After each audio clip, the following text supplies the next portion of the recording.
Sweeping changes have been proposed in the UK. The infrastructure management and operations may become a single authority. Now, what does this really mean for RailFreight? We talk about it in RailFreight Live.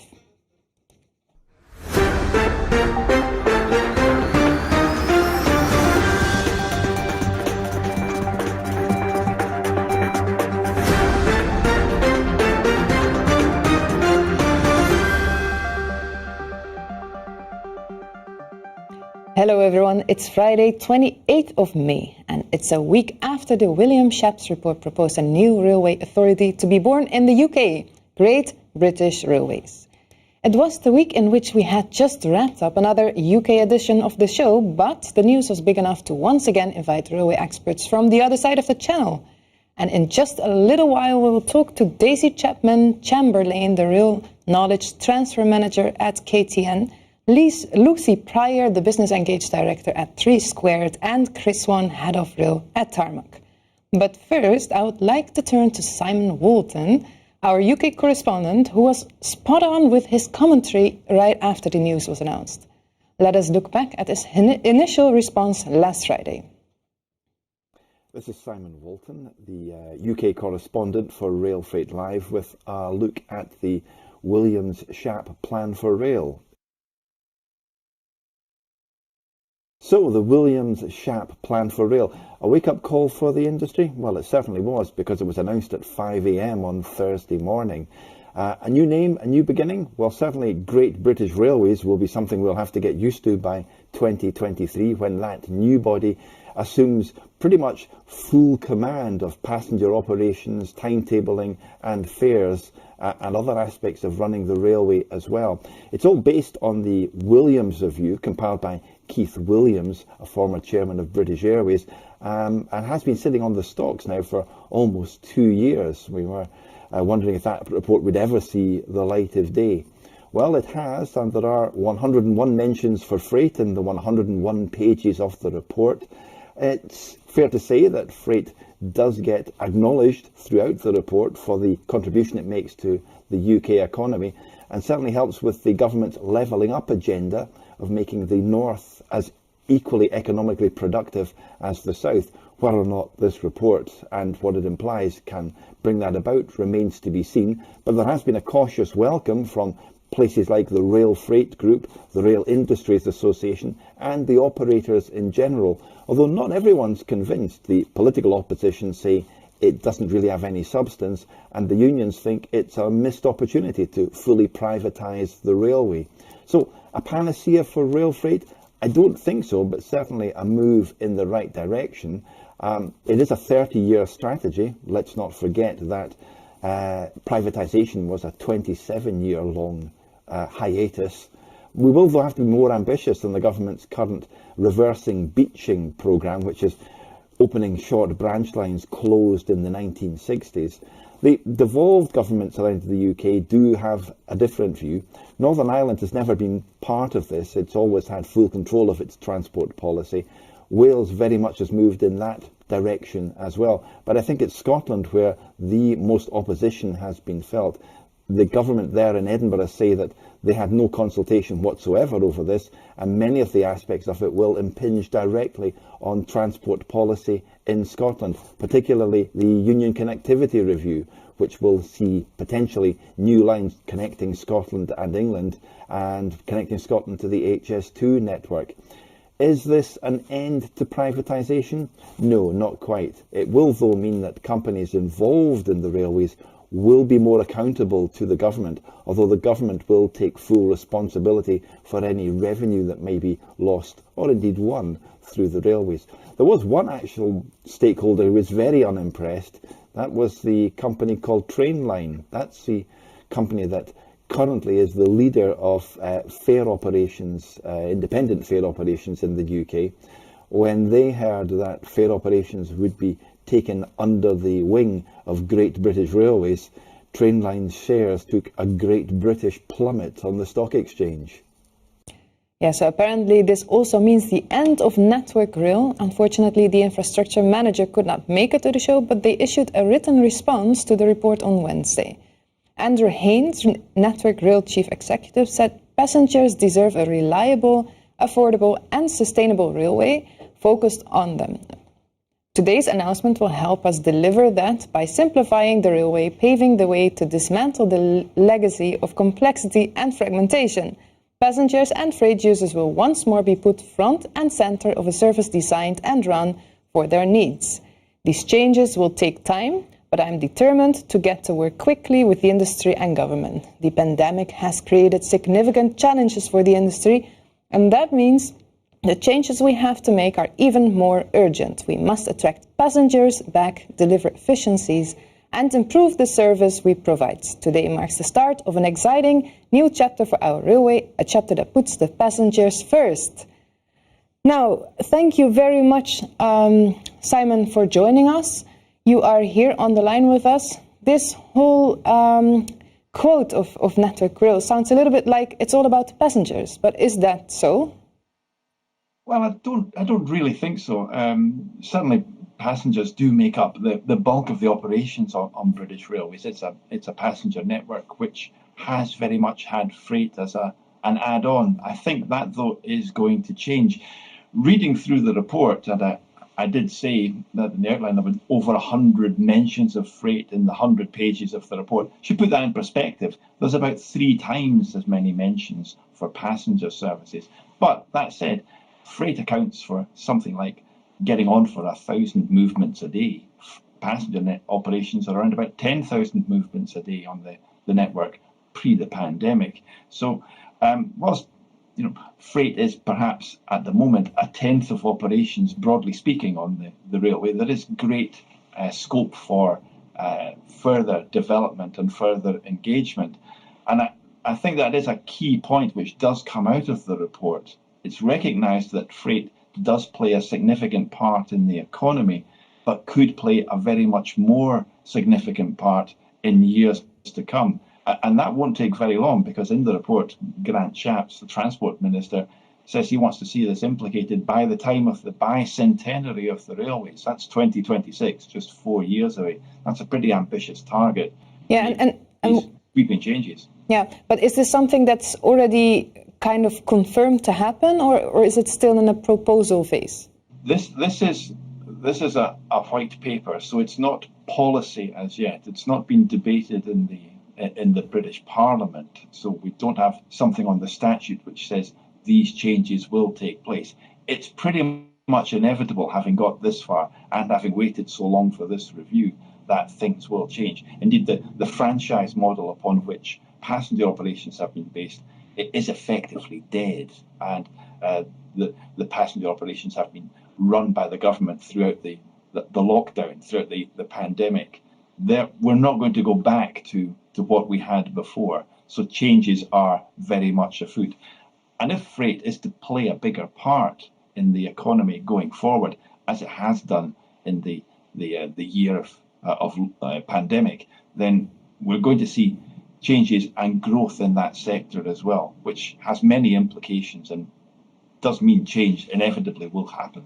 Yeah, and just to be clear, freight operations will be able to act on its own. Yeah, I mean, freight operations are largely private already, and freight pretty much stands on its own 2 feet, if that's not a mixed metaphor.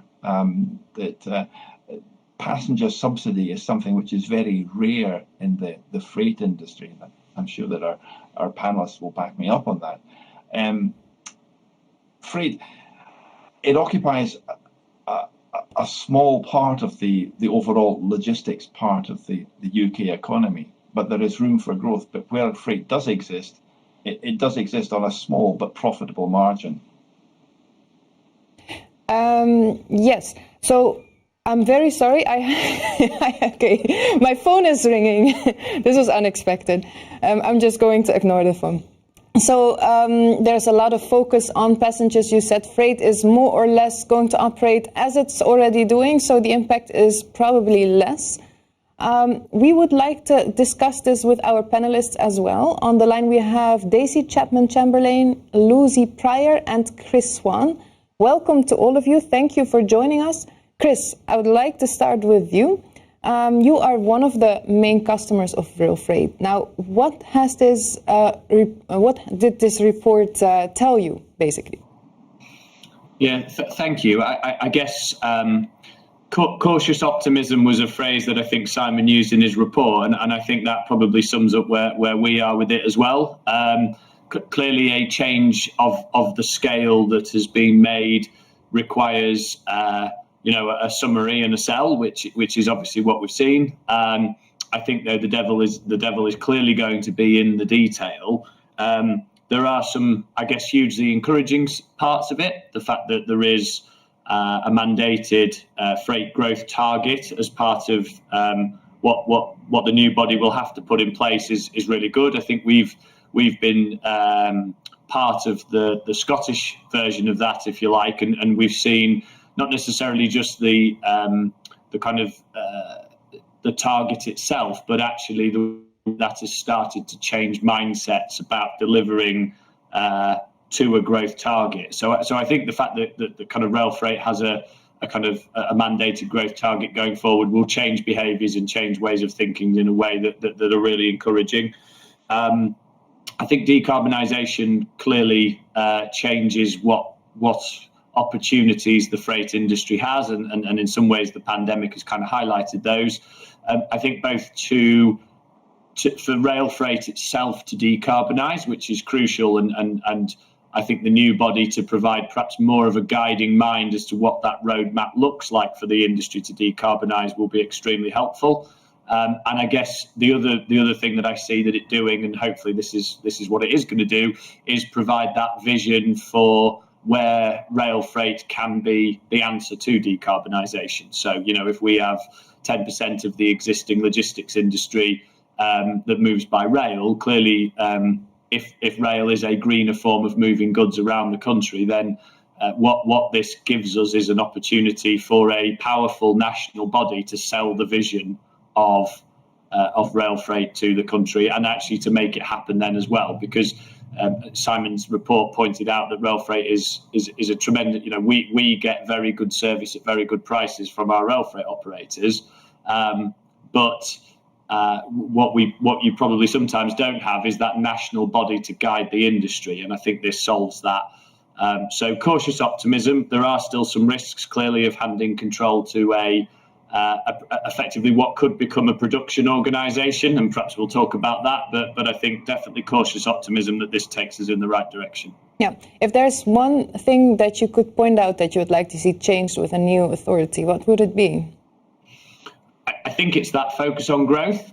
I think it's not to focus on just facilitation of freight, which is probably how it's felt at times. I think it's to focus on the tremendous opportunity for growth of rail freight that exists, and how we make that happen through effectively terminals and capacity are the two things that we need to make it happen. And I think the new arm's length body to really focus on a vision for growth, not just facilitating what's already there. Yeah.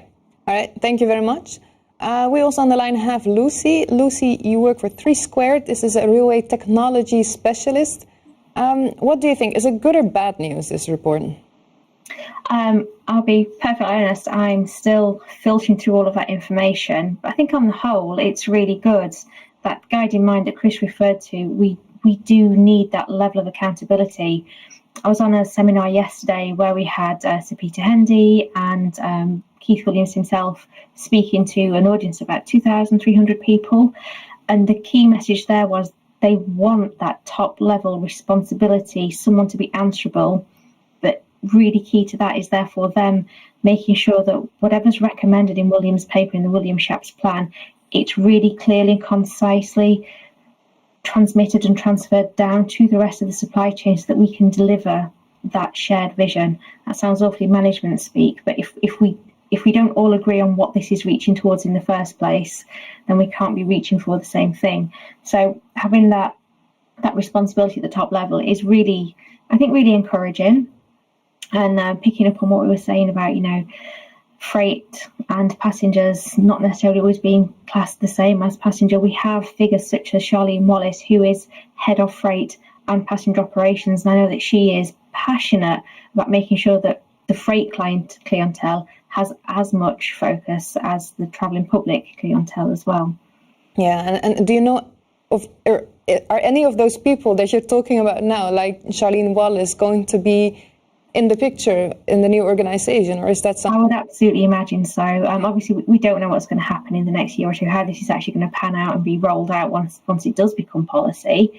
But considering that we had the FNPO previously, and then current devolution has created, or rather there's been an evolution of the roles that's put Charlene in place, I can't imagine that Network Rail or GBR would be short-sighted enough to get rid of that role, because there's also been an awful lot of retracing their steps when Network Rail first started talking about putting the passenger first. Oh, and we mean freight as well.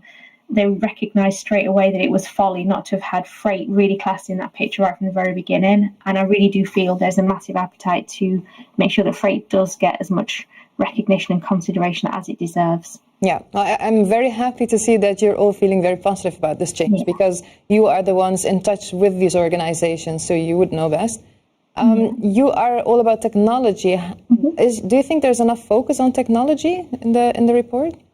It depends what you mean by technology as well. I mean, I've done a bit of what Simon did. I've just done a quick check through the paper. Data gets mentioned 42 times and technology 27 times.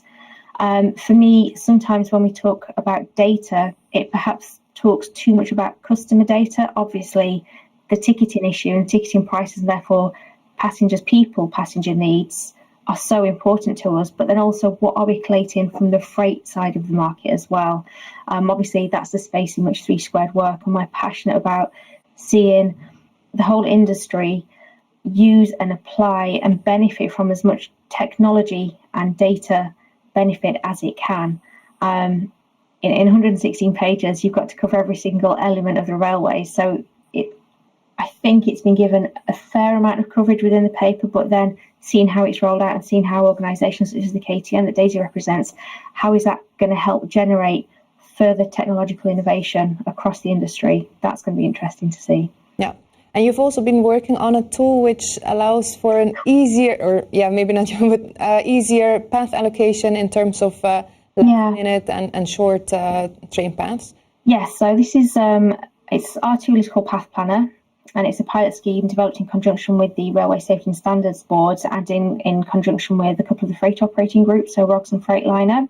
We're actively talking to the rest of the operators to be involved in this tool as well, and essentially what it enables freight operators to do is to request and use paths that are either unallocated or unwanted.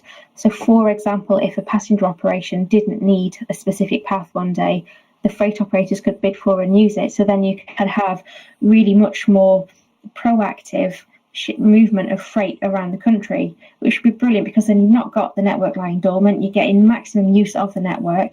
And picking up on the decarb agenda that Chris was talking about, for me, a really massive part of the organisation of modal shift, moving more by rail freight, is not just the direct decarb impacts that this would have, but then the societal benefits. Moving more by rail means that you have cleaner air, which means our towns and our cities are cleaner and therefore a better place for our citizens to live. Myself, living close to a railway station, I would much rather see stuff moved by rail than by lorries for the health of my kids, as well as for the good of my company that sells technology to those freight operators. And I think it's that bigger picture that we've all really got to keep a hold of. Yeah. Now, this is a promising thing, but isn't it something that was a typical task of the infrastructure manager? And how do you feel about this infrastructure manager now changing into a larger body? Do you think projects like these will still get enough attention? I think we're going to need collective will. We're going to have to work really hard together to make sure that the lessons already learnt within Network Rail are continued and accelerated further in Great British Railways. I do think bodies such as the RSSB will perhaps have to work even more closely with its members and with its research partners, again, to make sure that this research and this technological development is supported. The noises that are being made about GBR and wanting that uptake of technology and to keep things as at the forefront as possible are good, but this is years away. Yeah. And it goes back to that leadership. It's one thing saying that we want the most high-class railway that we can get. It's another thing delivering it. So I, for one, hope that we can get there. We'll do everything that we can as a supplier to do that, but it goes back to that guiding mind. Yeah. All right, thank you very much. On the line, we also have Daisy, and Daisy is the Real Knowledge Transfer Manager at KTN. Daisy, can you explain to us what that means? What do you do? Yes, so KTN essentially is all about innovation. So technology, like Lucy, and innovation in the broadest possible sense as well. So connecting ideas and people to respond to challenges at every level, from the kind of regional sense, so perhaps more specific local line challenges, all the way up to national and global challenges, so kind of net zero by 2050, and then the global sustainability challenge, to really drive that positive change element. So for me, obviously as a rail knowledge transfer manager, that focuses very much on rail. And that's everything from the infrastructure side to passenger experience to freight and accessibility and inclusion. And as part of that, it's about communicating with all of the different, I suppose, players in the game. So that's the businesses, the SMEs, the government organisations, the funders, the academics through universities. So really acting as a bit of a matchmaking service for innovation, if you like, a bit of a dating service. Nice. All right, but we're now about to see a complete change of management. How does that impact the knowledge available at such an organisation? Well, I think one thing is, I mean, Lucy just referenced learning the lessons of the past and making sure that we kind of carry that through. So I think it's worth keeping in mind that, yes, we're going to have a huge structural change, but we will be seeing a lot of the familiar faces that we're used to in rail. I think one positive of rail that certainly communicates in a skills sense is that most people, once they're in a career in rail, really don't leave. It is an industry that really does keep people simply because of the opportunities and how attractive it is in terms of career building once you're in the industry itself.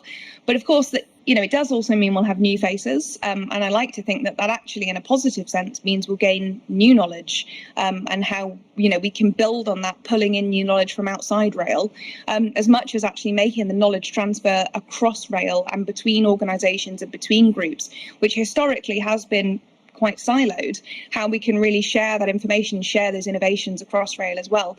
And I think as part of that, a really big element of this shift is making sure we don't block innovation pathways. So we need to make sure that it is clear who you should be contacting in the future, whether that is a particular team within Great British Rail, or if that's going to be structured in a kind of a different way, what the process is going to be to ensure the best innovations actually get through to freight. And that includes the data agenda that has been mentioned, but every aspect of rail. So away from that traditional passenger focus that I think we can all acknowledge, and through to freight and the wider innovation landscape as well. Yeah. Now, the report says less about the diverse workforce, but more about the diverse use of railway. In which terms is it feasible to transform railway then? I think it's very encouraging that we are focusing on more diverse use of the railway. So one really good example is freight integration into passenger services. So thinking about how we can more creatively use services. I would recommend to anyone listening having a read of the newly released UK Rail Innovation Group's Parcels as Passengers report on the topic. It's a fantastic read. So this is one way I think that when we talk about the diversification of use and revenue opportunities as well, it also, of course, helps with meeting sustainability targets. And then beyond that, the kind of wider diversification and innovation into how freight can be quieter, cost effective, more energy efficient, and really kind of just uplifting the whole industry and sector through that diversification opportunity. But I do think that focus on a diverse workforce is also really important. And this is one thing that actually I think we need to really highlight moving forward. We need to have diverse minds to have diverse new ideas. So diversity is a key to innovation, and in a freight and a passenger context. So having that fresh thinking is absolutely crucial. And this kind of transformation is a chance to really bring in the best of the best in terms of, you know, bright thinking and bright minds. We can't separate one from the other simply because we won't reach our full potential if we don't have new, creative, diverse people coming into the workforce. And we won't attract a diverse workforce if we don't make it clear that we're open and committed to new opportunities. So we kind of need to meet both to make sure that we're actually achieving both of those aims. So a bit of a catch-22, but I think with the kind of effort that's been outlined in the report in terms of certainly pushing rail out as a career opportunity and that encouragement for innovation, I like to hope that that's something we'll achieve. Yeah. Well, thank you all very much for these encouraging words. Change is about to come, but you look at it in a very positive way, and I like that. Thank you very much. Now, we had the chance to look at something else in the UAE because we had the chance to ride with the only female train driver of Scotland in her train. Now, we're talking about Heather Waugh, and she has become quite a celebrity in the UK as she is the only one driving a freight train as a female, and she clearly loves her job. Now, previously, she was a train driver for passengers. Heather, what exactly has changed? They've changed massively, to be honest. It's, you're a train driver, I'm still a train driver, but it's night and day compared to what I used to do.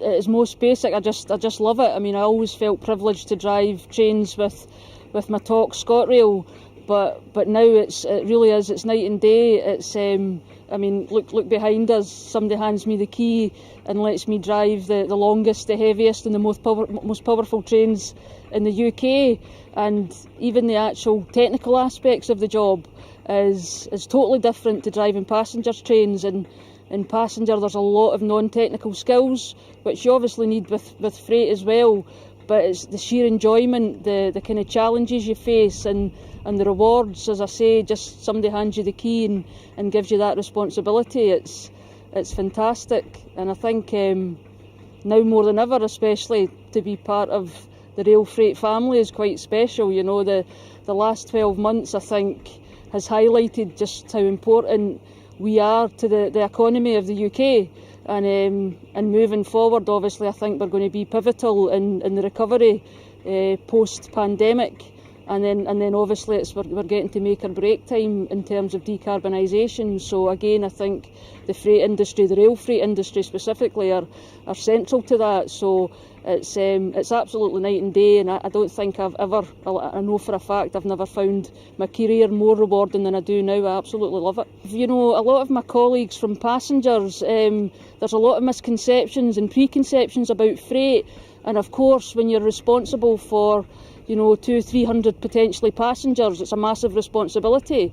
But when you're given 2,000, 3,000, and let's face it, nowadays sometimes 4,000 tonnes worth of a train, the responsibility is massive. It's different, but it's equally massive, and you're on your own with that responsibility. You could be transporting anything from consumer goods to nuclear goods to obviously we're in Scotland, we've got a lot of Scotch whisky, a lot of flammable goods. So, the consequences of making a mistake are massive, but that's why we're trained so well, and that's the aspects of the job that I think we all love, is the fact that every day could be potentially different depending on what we're pulling, and how we respond to that is different. So rather than, feel the pressure of that responsibility, I think you enjoy that aspect of proper train driving, if you like. Previously I was an operational manager in Royal Mail, and I was, attracted to train driving because there is that responsibility. There's a lot of training involved, but equally the work-life balance is so much more rewarding, because at the end of the day, you get to go home and you spend your time with your friends and your family, and 99 times out of 100 you don't need to consider your work again until you start the next day. So it's that balance of pressure, responsibility, top-class training, but the work-life balance as well that's so seldom kind of found, I think, in today's work-life kind of industries. Even with the passenger work, we're well known that we receive a good wage, and for that wage, although we have huge responsibility and a lot of knowledge that we have to retain, at the end of the day we do get to walk away from our job at the end of the day.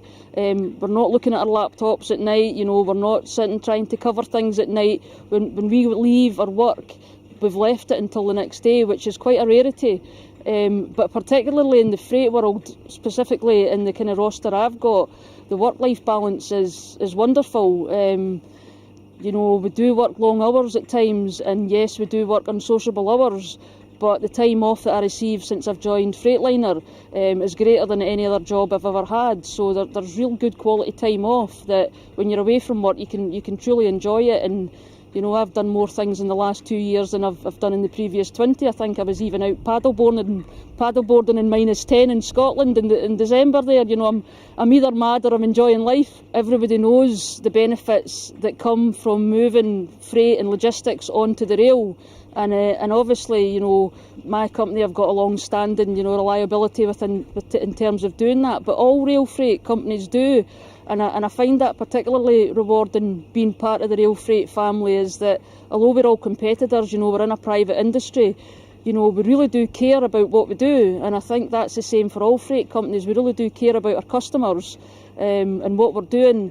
And there's the added bonus, you know, that I love what I do, but it's also that reward that you really are making a difference to the economy and the environment, you know, and it's possibly it's time for us to stop talking and you know, recognising how much better it is to move by rail freight and really start moving some of that stuff over and getting us away from roads and really making that move. Yes, thank you very much, Heather, and thank you very much, Stuart, for making this item. And we've reached the end of the show now. Next week we're there again, and we can be seen on YouTube and LinkedIn now, so keep an eye on those two. You can register on both, and you can, of course, follow us on YouTube, and you'll get notified when there is a new video. For now, goodbye.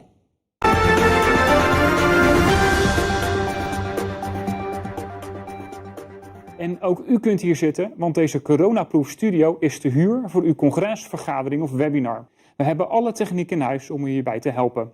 Kijk voor meer informatie op promedia.nl. Ik zie u graag in onze studio.